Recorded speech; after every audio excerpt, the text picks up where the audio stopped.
മക്കളെ, കീമിൽ 2025 ഏതെങ്കിലും ഒരു കൗൺസിലിംഗ് പ്രൊസീജിയറിൽ പാർട്ടിസിപ്പേറ്റ് ചെയ്തവർ, ഇതാരാണ് ശ്രദ്ധിക്കേണ്ടതെന്ന് ചോദിച്ചാൽ 2025 നീറ്റ് എക്സാമോ അല്ലെങ്കിൽ കീം എക്സാമോ എഴുതി കേരളത്തിലെ മെഡിക്കൽ അല്ലെങ്കിൽ എഞ്ചിനീയറിംഗ് അല്ലെങ്കിൽ ഫാർമസി അല്ലെങ്കിൽ ആർക്കിടെക്ചർ അങ്ങനെ ഏതെങ്കിലും പ്രോഗ്രാമുകളുടെ കൗൺസിലിങ്ങിൽ പങ്കെടുത്ത കുട്ടികളിൽ നിങ്ങൾ അഡീഷണലി അടച്ച ഫീസ് റീഫണ്ട് വരുന്നതുമായിട്ട് ബന്ധപ്പെട്ടതാണ്.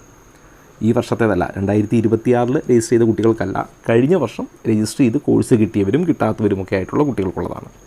അപ്പോൾ അതിലെ നോട്ടിഫിക്കേഷൻ നോക്കുക. റീഫണ്ടിന് അർഹതയുള്ള വിദ്യാർത്ഥികൾക്ക് അവരുടെ ബാങ്ക് അക്കൗണ്ട് വിവരങ്ങൾ സ്ഥിരീകരിക്കുന്നതിനും തെറ്റുണ്ടെങ്കിൽ അത് തിരുത്തുന്നതിനുമുള്ള അവസരമാണ്.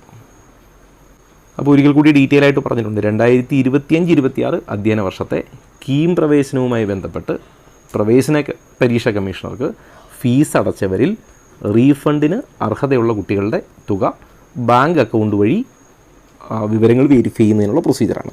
അപ്പോൾ നിങ്ങളുടെ ബാങ്ക് അക്കൗണ്ട് വെരിഫൈ ചെയ്യാനും തെറ്റുണ്ടെങ്കിൽ തിരുത്താനും അക്കൗണ്ട് വേറെ കൊടുക്കണമെങ്കിൽ കൊടുക്കാനും ഒക്കെയുള്ള സമയമാണ്. ഈ റീഫണ്ടിന് അർഹതയുള്ള കുട്ടികളുടെ ലിസ്റ്റ് വെബ്സൈറ്റ് പബ്ലിഷ് ചെയ്തിട്ടുണ്ട്. നിങ്ങൾക്ക് കീമിൻ്റെ 2025 സൈറ്റിൽ കയറിയാൽ നിങ്ങൾക്ക് ആ റീഫണ്ട് ലിസ്റ്റ് കാണാം. അതേ റീഫണ്ട് ലിസ്റ്റ് ഞാൻ കമ്മ്യൂണിറ്റിയിൽ ഓൾറെഡി ആ PDF പോസ്റ്റ് ചെയ്തിട്ടുണ്ട്. ഏകദേശം 600 പരം പേജുകളുണ്ട്. അപ്പോൾ അത് നിങ്ങൾക്ക് ജസ്റ്റ് ചെക്ക് ചെയ്താൽ, നിങ്ങൾ ജസ്റ്റ് സെർച്ച് ചെയ്താൽ മതി നിങ്ങളുടെ പേര്. അപ്പോൾ ആ ലിസ്റ്റിൽ നിങ്ങളുടെ പേരും ഉണ്ടാവും, നിങ്ങൾക്ക് എത്ര എമൗണ്ട് ആണ്. അപ്പോൾ ആ ലിസ്റ്റ് നോക്കിയാൽ നിങ്ങളുടെ പേരും ഉണ്ടാവും, എത്ര എമൗണ്ട് ആണ് റീഫണ്ട് ചെയ്യാനുള്ളത് എന്നും കാണിക്കും. അപ്പോൾ ആ ലിസ്റ്റിൽ നിങ്ങളുടെ പേരുണ്ടെങ്കിൽ നിങ്ങൾ ഈ ഡീറ്റെയിൽ ചെയ്യണം. ഇനി റീഫണ്ട് ലഭിക്കാൻ അർഹതയുള്ള കുട്ടികൾ c.kerala.gov.in എന്നുള്ള സൈറ്റിൽ കയറി കീം 2025 കാൻഡിഡേറ്റ് പോർട്ടൽ എന്ന ലിങ്കിൽ അവരുടെ ആപ്ലിക്കേഷൻ നമ്പറും പാസ്വേഡും കൊടുത്ത് സബ്മിറ്റ് ബാങ്ക് അക്കൗണ്ട് ഡീറ്റെയിൽ എന്നുള്ള മെനു ക്ലിക്ക് ചെയ്യുക. അങ്ങനെ ക്ലിക്ക് ചെയ്തിട്ട് അവരുടെ ബാങ്ക് അക്കൗണ്ട് ഡീറ്റെയിൽ കൊടുക്കുക. ഇതിന് ഇന്ന് വരെ സമയമുണ്ടെന്ന് ചോദിച്ചാൽ മാർച്ച് 10 വൈകിട്ട് 4 മണി വരെ നിങ്ങൾക്കിത് ഓൺലൈനായിട്ട് കൊടുക്കാം. ഈ ബാങ്ക് അക്കൗണ്ട് വിവരങ്ങൾ ഓൺലൈനായിട്ട് കൊടുത്തതിന് ശേഷം ശരിയാണെങ്കിൽ കൺഫേം ചെയ്തതിന് ശേഷം സബ്മിറ്റ് ബട്ടൺ ക്ലിക്ക് ചെയ്യുക. ഇങ്ങനെ സബ്മിറ്റ് ബട്ടൺ ക്ലിക്ക് ചെയ്തതിന് ശേഷം നിങ്ങൾക്ക് വേണമെങ്കിൽ പ്രിൻറ്റ് ബാങ്ക് ഡീറ്റെയിൽ എന്നുള്ള ബട്ടൺ ക്ലിക്ക് ചെയ്ത് നിങ്ങൾ കൊടുത്ത ബാങ്ക് അക്കൗണ്ട് വിവരങ്ങൾ അടങ്ങുന്ന സ്ലിപ്പ് വെബ്സൈറ്റിൽ നിന്ന് പ്രിൻ്റ് ഔട്ട് എടുക്കാം. അങ്ങനെ എടുത്തു വെച്ചാൽ നിങ്ങൾക്ക് അത് കൺഫേം ചെയ്യാം, നിങ്ങളുടെ പ്രൊസീജിയർ നിങ്ങളുടെ ഭാഗത്തു നിന്ന് കംപ്ലീറ്റ് ആയി എന്ന് മനസ്സിലാക്കാം. ഇനി ഈ പ്രിൻ്റ് ഔട്ട് കുട്ടികൾ ഭാവി ആവശ്യത്തിന് വേണ്ടി സൂക്ഷിച്ച് വെക്കേണ്ടതാണ്. കാരണം എന്തെങ്കിലും കേസിൽ നിങ്ങൾക്ക് റീഫണ്ടിന് എലിജിബിലിറ്റി ഉണ്ട്, വന്നില്ല എങ്കിൽ നമുക്ക് നമ്മുടെ കയ്യിലാകെ ഉള്ള എവിഡൻസ് അത് മാത്രമേ ഉള്ളൂ. അതുകൊണ്ട് ശ്രദ്ധിക്കുക. ഇനി കുട്ടികൾ ഓൺലൈനായിട്ട് കൊടുക്കുന്ന ബാങ്ക് അക്കൗണ്ടിലേക്ക് മാത്രമേ ഈ റീഫണ്ട് വരികയുള്ളൂ. ഇനി പ്രത്യേകം ശ്രദ്ധിക്കുക, വിദ്യാർത്ഥി നൽകുന്ന ബാങ്ക് അക്കൗണ്ട് കുട്ടിയുടെ പേരിലുള്ളതോ അല്ലെങ്കിൽ രക്ഷിതാവിൻ്റെ പേരിലുള്ളതോ ആയിരിക്കണം. ആരുടെയെങ്കിലും പേരിലുള്ളത് കൊടുക്കാൻ പറ്റില്ല. കുട്ടിയുടെ പേരിലോ അല്ലെങ്കിൽ പേരൻറ്റിൻ്റെ പേരിലോ ആയിരിക്കണം. ഇങ്ങനെ ഓൺലൈനായിട്ട് കൊടുക്കുന്ന ബാങ്ക് അക്കൗണ്ട് വിവരങ്ങൾ ശരിയാണെന്ന് കുട്ടി തന്നെ ഉറപ്പുവരുത്തണം. അവിടെ വെരിഫിക്കേഷൻ, കീമിൻ്റെ ഭാഗത്ത് നിന്ന് വെരിഫിക്കേഷൻ ഉണ്ടാവില്ല, നിങ്ങൾ തന്നെ അത് വെരിഫൈ ചെയ്യേണ്ടതുണ്ട്. പ്രത്യേകം ശ്രദ്ധിക്കുക, ഈ സീറോ ബാലൻസ് അക്കൗണ്ടോ അല്ലെങ്കിൽ ബേസിക് സേവിങ് അക്കൗണ്ടോ ടൈനി അക്കൗണ്ട് അല്ലെങ്കിൽ ജനപ്രിയ അക്കൗണ്ട് എന്നിവയിലുള്ള അക്കൗണ്ടുകളൊന്നും റീഫണ്ട് വരില്ല.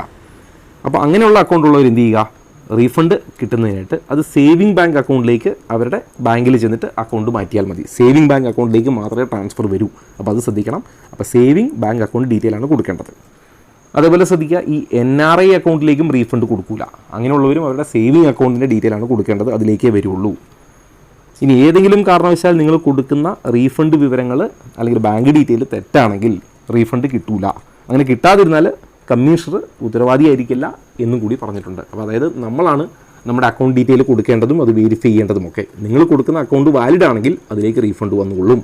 അപ്പോൾ എല്ലാവരും റീഫണ്ട് കിട്ടാൻ എലിജിബിലിറ്റി ഉണ്ടോ എന്നറിയാൻ വേണ്ടി ഞാൻ ആ കമ്മ്യൂണിറ്റിയിൽ ഇട്ടിരിക്കുന്ന റീഫണ്ട് ലിസ്റ്റ് ചെക്ക് ചെയ്യാം, അല്ലെങ്കിൽ നിങ്ങൾക്ക് കീമിൻ്റെ സൈറ്റിൽ കയറിയിട്ട് ആ ലിസ്റ്റ് ചെക്ക് ചെയ്യാം.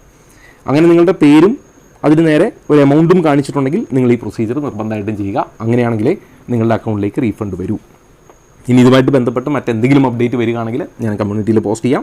കമ്മ്യൂണിറ്റിയുടെ ലിങ്ക് ഞാൻ ഇതിൻ്റെ കമൻറ്റ് ബോക്സിൽ പിൻ ചെയ്തിട്ടുണ്ട്. എൻട്രൻസ് സംബന്ധമായ വാർത്തകളും അപ്ഡേഷനുകളും ഏറ്റവും വേഗം ആധികാരികമായി അറിയാൻ സബ്സ്ക്രൈബ് ചെയ്യുക, ബെൽ ഐക്കൺ അമർത്തുക. ഈ വീഡിയോ മറ്റു സുഹൃത്തുക്കളിലേക്കും ഷെയർ ചെയ്ത് നൽകുക.